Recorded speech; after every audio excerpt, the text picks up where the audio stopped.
नमस्कार दोस्तों। तो दोस्तों देखिए, हम ग्राम विकास अधिकारी के जो पेपर हुए थे अभी 27 और 28 तारीख को, उसमें हिंदी से रिलेटेड जो प्रश्न आए थे उसके बारे में हम चर्चा कर रहे हैं। तो उससे रिलेटेड हमने 3 वीडियो बना दिए हैं। 27 तारीख की फर्स्ट और सेकंड पारी के जो क्वेश्चन आए थे उसके भी वीडियो बना दिए हैं, और 28 तारीख का जो फर्स्ट पारी का भी वीडियो बना दिया है, तो आप जाकर चेक कर लीजिएगा। और आज हम बात करेंगे जो 28 तारीख का दूसरी पारी का जो एग्ज़ाम हुआ था जिसमें हिंदी के 10 क्वेश्चन आए थे उसके बारे में। तो चलिए देखते हैं। प्रश्न 91 है, निम्न में से किस विकल्प के सभी शब्द अशुद्ध है। इसमें ए में देखो लब्ध प्रतिष्ठ, ये शब्द सही है। अहर्निश, ये भी सही है। निष्प्रभा, तो ये निष्प्रभ होगा, निष्प्रभा नहीं होगा, तो इसमें ये एक अशुद्ध है। तो हमें तो वो विकल्प चुनना है जिसमें सभी शब्द अशुद्ध होने चाहिए, तो इसमें तो एक ही है। और बी में देखो अनुग्रहित, ये भी सही है। अतिथि शब्द भी सही है। श्रृंगार सही नहीं है, श्रृंगार ऐसे होगा, ठीक है। और इसमें सी में देखो दृष्टव्य, ये सही नहीं है। द्रि नहीं होगा, दृष्टव्य होगा। ये वाली रे की मात्रा लगेगी, ये नहीं लगेगी, तो ये दृष्टव्य गलत है। दंपत्ति में बड़ी की मात्रा आएगी, ये भी गलत है। पृथकीकरण भी गलत है, पृथकीकरण होगा, आधा के और आएगा इसमें, तो ये शब्द तीनों ही गलत है। तो हमारा 91 का सही आंसर हो जाएगा सी, है ना। डी भी देख लेते हैं। डी में पड़ोसी, द्वारका, दुर्वस्था, ये तो तीनों ही सही है। प्रश्न नंबर 92 है, कौन सा विकल्प द्वंद्व समास का उदाहरण नहीं है। द्वंद्व समास का उदाहरण नहीं है। ए कृष्ण अर्जुन, कंकर पत्थर, ये भी दोनों द्वंद्व के हैं। और बी भक्ष्य भक्ष्य और 25, ये भी द्वंद्व के ही हैं। तो इसमें देखो भक्ष्य का हो जाएगा भक्ष्य और अभक्ष्य, है ना। तो भक्ष्य और अभक्ष्य का मतलब क्या होता है, खाद्य और अखाद्य, यानी कि खाने योग्य और न खाने योग्य। तो ये तो हो गया द्वंद्व समास का, भक्ष्य और अभक्ष्य। और 25 का भी, 25 भी द्वंद्व समास में आएगा, 5 और 20। और इसमें देखो सी में देखो मकर ध्वज और अंशुमाली, ये दोनों ही बहुब्री समास के उदाहरण है। मकर ध्वज वह है जिसके मकर का ध्वज है, यानी कि कामदेव। और अंशुमाली, अंशु है माला जिसकी, यानी कि अंशु का मतलब होता है किरणें, तो ये हो गया सूर्य। तो ये दोनों बहुब्री हो गया। तो ये 92 का भी हमारा सी सही हो जाएगा। और डी में देखो थोड़ा बहुत और उचित अनुचित, तो ये तो है ही, थोड़ा और बहुत, उचित उचित और अनुचित, है ना। अब देखते हैं 93 पर्यायवाची शब्दों के संबंध में असंगत युग्म चुनिए। तो ए में देखो तरणी, द्रोणी, उडुप, तो ये तीनों ही नाव के सही है बिल्कुल। और बी में देखो पास हस्त, सावित्री, कृतांत, इसमें देखो बलराम दे रखा है, तो बलराम तो हलदर, हली, रेवती, रमण, इसके तो ये है पर्यायवाचित, तो हमारा यही गलत हो गया। तो 93 का जो सही आंसर हो जाएगा वो ये हो जाएगा बी। इसमें देखो पास का मतलब होता है फंदा, है ना। तो फंदा किसके हाथों में होता है, तो वो यमराज के हाथों में होता है। तो ये पास हस्त, सावित्री और कृतांत, ये तीनों ही यमराज के पर्यायवाची शब्द है, यमराज को कहते हैं। सी अम्बसार, इंदुमणि, प्रवाल, ये मोती के एकदम सही है। फिर डी सलीकेश, क्षीरदी, अर्णव, ये समुद्र के हैं, ये भी ठीक है। प्रश्न नंबर 94 है, कौन सा शब्द युग्म अर्थ की दृष्टि से संगत नहीं है। अर्थ की दृष्टि से संगत नहीं है। देखो ए में देखो मंजरी, मंजरी कोपल को कहते हैं, ठीक है। और मंजीर, नुपुर, ये भी ठीक है। और चरित्र का मतलब आचरण होता है, और चरित्र का मतलब इमली का पेड़ होता है, ये भी ठीक है। इसमें यष्टि का मतलब लाठी होता है, और याष्टि का मतलब मोती वाला। तो याष्टि का मतलब मुझे खुद को नहीं पता वास्तव में इसका क्या अर्थ होता है, तो चलो पहले अगला भी देख लेते हैं। डी निशामुख, निशामुख का मतलब संध्या होता है, नाखून नहीं होता। और निशामृग का मतलब घोंसला होता है, नहीं, निशामृग का मतलब होता है गीदड़ या फिर सियार। तो ये डी तो दोनों ही अर्थ गलत हैं इनके। तो यहाँ पर 94 का जो वैसे माना जाए तो डी सही हो जाएगा, लेकिन याष्टी का मतलब मोती वाला होता है या नहीं, आप कमेंट करके मुझे ज़रूर बताएं, क्योंकि मुझे इसका अर्थ पता नहीं है। तो मेरे हिसाब से तो अगर देखा जाए तो डी सही है। बाकी अगर याष्टी का अर्थ सच में मोती वाला है तब तो डी सही होता है, नहीं तो ये जो 94 क्वेश्चन है वो डिलीट होने योग्य है।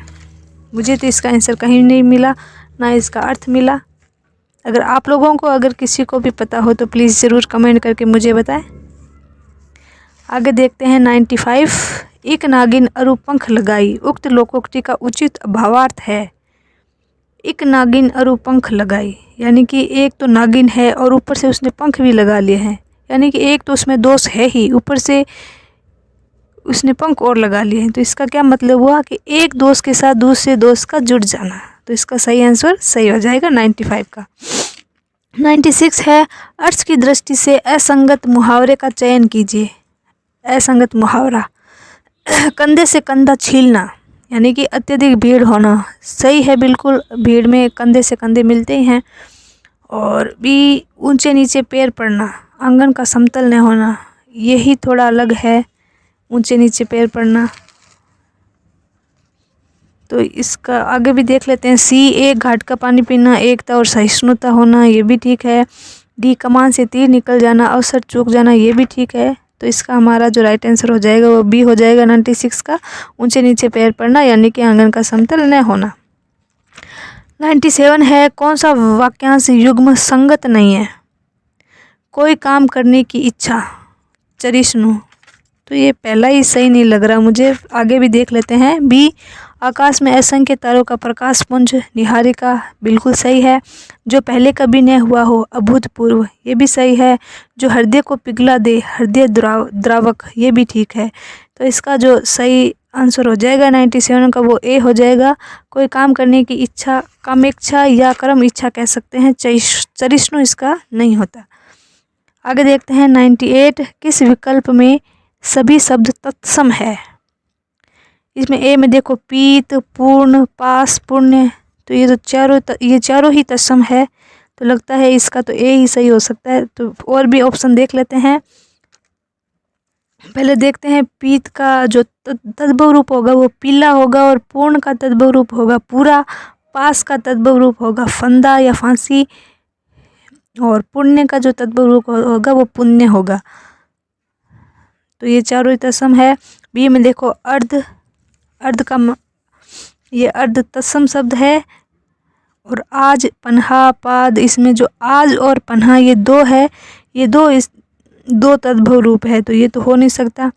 और अर्ध का मतलब आधा होता है, आज का अद्य हो जाएगा, आज का तत्सम रूप अद्य हो जाएगा। और पन्हा का जो तत्सम रूप होगा वो परिणा है हो जाएगा, परिणा है। और पाद ये तत्सम शब्द है, तो इसका तद्भव रूप पेड़ हो जाएगा। आगे देखो सी में देखो अवसर, आलस, ईंख, ईंट, तो इसमें जो अवसर है वो हमारा तत्सम शब्द है, और बाकी आलस, ईंख और ईंट ये तीनों ही तद्भव रूप है। अवसर का जो तद्भव रूप हो जाएगा वो अवसर हो जाएगा, और आलस का तत्सम हो जाएगा आलस्य, ईंख का इच्छु और ईंट का इष्टिका। और डी देखो जम्बिका, ये भी तत्सम शब्द है देखो, लेकिन इसमें तेवर, दस, दाम, ये पीछे तीनों वाले इसमें तद्भव शब्द है ना। तो इसका जो सही आंसर हो जाएगा वो ए हो जाएगा, पीत, पूर्ण, पास और पुण्य। इसमें देख ले जम्बिका किसको कहते हैं, जमहाई को कहते हैं। तेवर यानी कि त्रिकुटी, 10 यानी 10 सलगम वाला सेल लग के हो जाएगा, दाम यानी कि द्रंभ। आगे देखते हैं 99 जो हमारा प्रश्न है, किस विकल्प में विलोम युग्म अनुचित है। इसमें देखो व्यक्त, ग्रहित, लेकिन ग्रहित का तो विलोम त्यक्त होता है। ग्रहित यानी कि त्याग किया हुआ, और त्यक्त यानी कि ग्रहित यानी कि ग्रहण किया हुआ और त्यक्त यानी कि त्याग किया हुआ। तो व्यक्त और ग्रहित तो ये हुआ नहीं, तो ये विलोम शब्द अनुचित है। आगे देखते हैं, यौवन वार्धक्य बिल्कुल सही है, बुढ़ापा भी हो सकता है। और सी तामसिक सात्विक ये भी ठीक है। और इसमें डी यथार्थ, यथार्थ का भी परार्थ यहाँ पर अनुचित ही है, क्योंकि यथार्थ का तो आदर्श होता है या फिर कल्पित कह सकते हैं अपन, और परार्थ का स्वार्थ होता है। तो यहाँ पर तो 2 अनुचित हो गए, ए और डी। तो ये भी प्रश्न डिलीट होने योग्य है। तो देखते हैं बोर्ड इसका क्या मानती है। मेरे हिसाब से तो ये प्रश्न डिलीट होने योग्य है, ये दोनों ही गलत है। यहाँ पर सिर्फ बी और सी 2 ही विलोम युग्म सही है। तो चलिए नेक्स्ट देखते हैं, नंबर 100, निम्न में से किस शब्द का संधि विच्छेद सही नहीं है। पित्रादि, पितृअदि, ये पहला ही गलत लग रहा है। पितृअदि नहीं होगा, आदि होगा। पित्रादि पित्रादि होता है और इसमें यण संधि है। बी देखो, गुरुवर्ण, गुरु प्लस ऋण, ये भी ठीक है, वृद्धि संधि होगी इसमें। और सी में अन्वेषण, अनु प्लस ऐषण, ये भी ठीक है, यण संधि। और डी आविष्कृत, आवि प्लस कृत विसर्ग संधि, ये भी ठीक है। तो दोस्तों आज के लिए इतना ही। और भी हम पुराने हिंदी के जितने भी, जिस पेपर में जो भी हिंदी के क्वेश्चन आए हैं उसके बारे में और भी आगे चर्चा करेंगे। तो देखते रहिए सरल हिंदी ज्ञान टेस्ट सीरीज़, और इसमें 2nd और 1st ग्रेड हिंदी की भी टेस्ट सीरीज़ लाते रहेंगे, तो उसको भी ज्वाइन कीजिए। और मेरे चैनल को सब्सक्राइब जरूर कर ले, और आगे से आगे अपने दोस्तों को शेयर करें, ताकि वो भी टेस्ट सीरीज़ का लाभ उठाए और अपनी जो तैयारी है उसको परख सके। तो धन्यवाद दोस्तों, जय हिंद, जय भारत।